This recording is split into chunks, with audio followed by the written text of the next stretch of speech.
Joshua chapter 5. Now when all the Amorite kings west of the Jordan and all the Canaanite kings along the coast heard how the Lord had dried up the Jordan before the Israelites until they had crossed over, their hearts melted in fear and they no longer had the courage to face the Israelites. At that time the Lord said to Joshua, "Make flint knives and circumcise the Israelites again."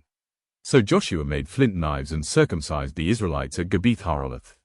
Now this is why he did so. All those who came out of Egypt, all the men of military age, died in the wilderness on the way after leaving Egypt.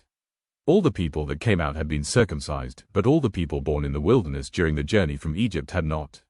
The Israelites had moved about in the wilderness 40 years until all the men who were of military age when they left Egypt had died, since they had not obeyed the Lord. For the Lord had sworn to them that they would not see the land he had solemnly promised their ancestors to give us, a land flowing with milk and honey. So he raised up their sons in their place, and these were the ones Joshua circumcised.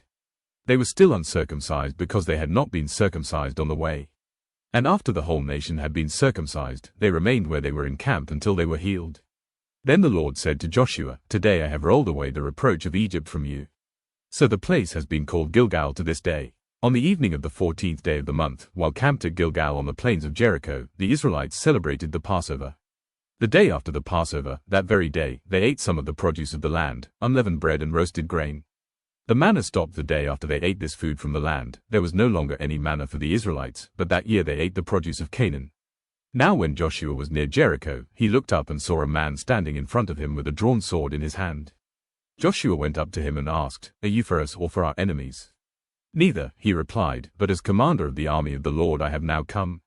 Then Joshua fell face down to the ground in reverence, and asked him, "What message does my Lord have for his servant?" The commander of the Lord's army replied, "Take off your sandals, for the place where you are standing is holy." And Joshua did so.